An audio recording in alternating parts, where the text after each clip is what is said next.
ایک طرف ملک کو دہشت گردی، خراب معیشت، مہنگائی جیسے مسائل کا سامنا ہے تو دوسری طرف عالمی سطح پر بھی پاکستان کے لیے خبریں اچھی نہیں۔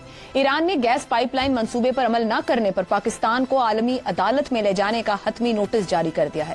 متعدد بار مہلت ملنے کے باوجود پاکستان پائپ لائن نہیں بچھا سکا، جس کے باعث اب تہران کے پاس عالمی عدالت میں جانے کے علاوہ کوئی چارہ نہیں۔ ایران اس سے قبل بھی یہ کہہ چکا ہے کہ پاکستان معاہدہ پورا کرے یا پھر 18 ارب ڈالر جرمانہ ادا کرے۔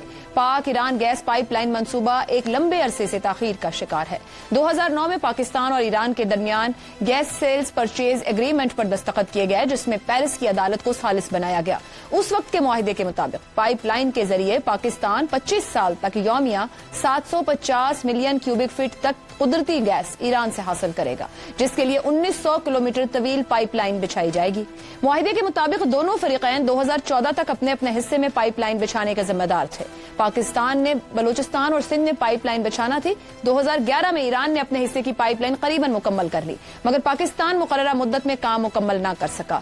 2014 میں پاکستان نے ایران سے 10 سال کی مزید مہلت مانگی۔ نظر ثانی معاہدے کے تحت پاکستان مارچ 2024 تک اپنی سرزمین پر پائپ لائن کا حصہ بچھانے کا پابند تھا۔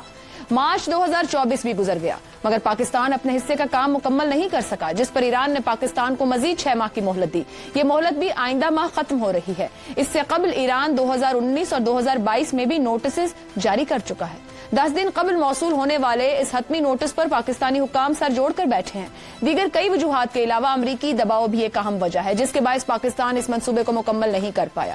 اس سے قبل بھی ریکوڈیک اور پاور پلانٹ کمپنی کارکے کے ساتھ معاہدوں کی خلاف ورزی پر پاکستان کو عالمی عدالتوں سے ہزیمت اٹھانا پڑی ہے۔ تو پھر سوال یہ ہے کہ ہم بار بار کیوں ایسے معاہدے اور وعدے کرتے ہیں جو ہم پورے نہیں کر سکتے؟ اگر یہ معاہدے ملکی مفادات میں نہیں تو پھر کیے ہی کیوں جاتے ہیں؟ اور اگر ملکی مفاد میں ہیں تو پھر ان کو پایا تکمیل تک کیوں نہیں پہنچایا جاتا؟ اسی پر پینل کی رائے آپ کے سامنے رکھیں گے۔ سوال اس طرح سے، کبھی ریکارڈک کبھی کارکے، اب ایران بھی جرمانہ مانگنے لگا۔ ہماری اشرافیہ نے ہماری گردن میں 1 درجن رسیاں ڈال کر ایک رسی مشرق والے کو پکڑا دی ہے، دوسری مغرب والے کو پکڑا دی ہے، ایک شمال والے کو، ایک جنوب والے کو، ایک کسی بین الاقوامی ادارے کو، ایک کسی پرائیویٹ کمپنی کو، اور اس گردن سے اور ان رسیوں سے ہماری گردن ہی نہیں نکل رہی۔ اب حسن صاحب شاید مزید رہنمائی فرمائیں۔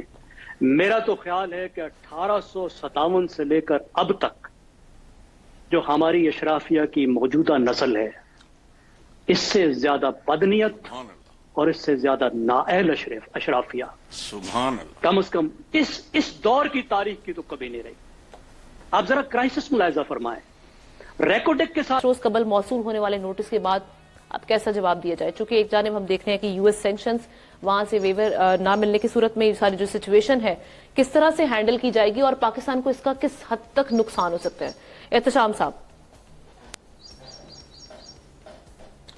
اب بہت چیلنجنگ جاب ہے، خاص طور پہ اس حوالے سے کہ ڈسپیوٹ ریزولوشن کے لیے جو آربیٹریشن مقرر ہوتی ہے، وہ سب سے پہلے اس کو آپ نے دیکھا کہ انہوں نے ایران نے کہا کہ ہم فرانس میں جائیں گے، فرینچ لاز کے مطابق اس کو کروائیں گے، کیونکہ امریکن لاز جو ہے نا ان کو خیال ہے کہ وہاں سوٹ نہیں کرتے۔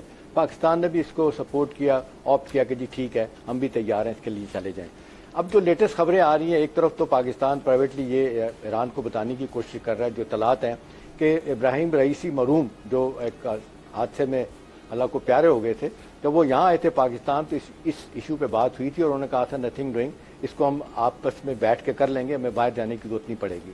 لیکن اب مسئلہ یہ ہے کہ آل آف اے سڈن یہ معاملہ سامنے آیا ہے۔ کچھ لوگ تو گورنمنٹ سائڈ سے یہ کہہ رہے ہیں کہ ہم 2 طرح کی سفارتی خارجہ کا موقف بھی آپ کے سامنے رکھا، حکومت کا بھی سامنے رکھا، اور آج کی جو لیٹسٹ سٹیٹمنٹ ہے امریکی جو اسٹیٹ ڈپارٹمنٹ ہے ان کا، اب آپ ہمیں یہ بتائیے کہ کیا پاکستان کی مجبوری ہے، چونکہ ہمارے پاس انرجی بالکل ہی ہم ڈرینڈ آؤٹ ہو چکے ہیں پاکستان میں، وہ ہماری مجبوری ہے، تو یہ معاملہ کس طرف جا سکتا ہے؟ کیونکہ امریکہ اس پر یہ بھی کہہ چکا ہے کہ ہم پاکستان کو الٹرنیٹو آپشنز کے لیے پاکستان کے ساتھ کام کرنے کے لیے تیار ہیں، کلین انرجی کے لیے، لیکن وہ بڑا شور پڑا ہوا تھا کہ جی یہ پاکستان نے یوکرین کے لیے کیے، مگر وہ جو اینڈ یوزر سرٹیفکیٹ تھا جو پاکستان نے اینڈ یوزر سرٹیفکیٹ دیا ہے وہ امریکنوں کو دیا ہے کہ یہ امریکہ جا رہے ہیں. جی جی. اب وہاں سے آگے کہیں چلے جائیں تو پاکستان کی کوئی ذمہ داری نہیں ہے. تو مگر وہ تھے یوکرین کے لیے, ٹھیک ہے, تو اس قسم کی چیزیں چلتی رہتی ہیں.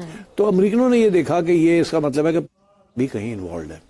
ان کا یہ شک ہے کہ پاکستان نے بھی یہ ٹیکنالوجی چائنا سے لی ہوئی ہے, پارٹس بھی آتے ہیں چائنا سے, اور ہو سکتا ہے کہ ایران نے کسی طریقے کے ساتھ یہ پارٹس پاکستان سے اٹھا لیے ہوں, کیونکہ ڈائریکٹ تو مل نہیں سکتے تھے. بالکل. تو پھر انہوں نے آگے یہ ہوتھیوں کو بھیج دیے, اور پھر کیونکہ پاکستان کسی طریقے سے ایک ٹرانزٹ کنٹری بن گیا ہے جس کے ذریعے یہ ہتھیار, پہلے پارٹس یہاں آئے, یہاں سے پھر آگے گئے, تو اس لیے پاکستانی بھی انوالو ہو گئے, وہ 4 پاکستانی جو ہیں. تو یہ امریکہ کا یہ شک تھا کہ شاید اس میں یہ جو کمپنیز ہیں یہ سپلائی کر رہی ہیں پارٹس ٹو پاکستان, اینڈ وہاں سے یہ ایران جا رہے ہیں, ایران سے یہ یمن جا رہے ہیں. اچھا, اب تو انہوں نے یہ ڈٹرمن کر کے, اور اس کی اونرشپ لینے کو کوئی تیار نہیں ہے. اور یعنی آج جو ہے وہ یہ ہوا ہے کہ جی سیکورٹی کے لیے جو بھی وسائل چاہیے ہوں گے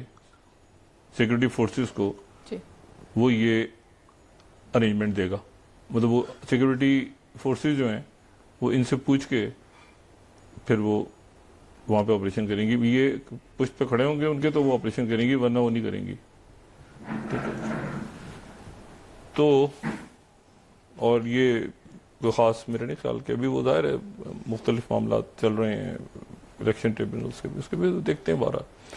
لیکن میں آپ سے کل بھی بات کی تھی نا کہ ایک پولیٹیکل گورنمنٹ پوری اونرشپ لیتی ہے. جیسے نواز شریف صاحب نے کمپلیٹ اونرشپ لی تھی, حالانکہ ان کے ایشوز تھے 2014 کے بعد, دھرنا ہو رہا ہے, یہ ہو رہا ہے, لیکن چودھری صاحب نے اس کی اونرشپ لی تھی. اور جو کراچی آپریشن یا جو آپریشن ضرب عضب ہوا تھا, اونرشپ لی تھی پراپر. اس پہ ڈائلاگ ہوئے تھے, بیٹھے تھے لوگ, نیشنل ایکشن پلان, ایک پورا ایک پروسیس ہوا تھا پولیٹیکل. اسی طرح سے جو ہے وہ جب یہ پاکستان پیپلز پارٹی کی حکومتیں جتنی بھی رہی ہیں, کل بھی میں نے بات کی تھی, کمپلیٹ اونرشپس, اچھے ہیں برے ہیں فیصلے, زرداری صاحب بیٹھے ہیں, آپ بہت تنقید کریں, آپ یوسف رضا گیلانی, رحمان ملک صاحب مرحوم, یا اس سے پہلے بی بی کی حکومتیں, اونرشپ, کمپلیٹ اونرشپ. نصیر اللہ بابر کیا کر رہے ہیں, اعتزاز احسن صاحب وزیر قانون ہے تو کیا کر رہے ہیں, مطلب کمپلیٹ اونرشپ. موجود ہیں عالمی ممالک کی, خصوصاً امریکہ کی اور اسرائیل سے جو تنازع ہے, اس کے بعد G7 کی مزید سینکشنز بھی لگنے والی ہیں. اب گیس پائپ لائن والا جو معاہدہ ہے اس پر اسٹیٹ ڈپارٹمنٹ بول چکا ہے, وہ آپ کے سامنے ہے. فی الحال جو ممکنہ پابندیاں ہیں پاکستان کے خلاف, اس کو وہ فی الحال اس کا تو جائزہ نہیں لے رہے. لیکن ایک پوائنٹ آف ویو ہے کہ پاکستان کو اس وقت اپنے مفاد کو دیکھنا چاہیے اور یہ پروجیکٹ جو ہے اس کو کمپلیٹ کرنا چاہیے. دیکھیں ظاہر ہے کہ ہم نہ صرف سپورٹ کرتے ہیں پاکستان ایران پائپ لائن کو, بلکہ ہمارا خود ایک بڑا رول رہا ہے in building this. Having said that, ہم کسی صورت میں بھی پاکستان کو کسی نئے مشکل میں بھی ڈالنے کے حق میں نہیں ہوتے. تو ظاہر ہے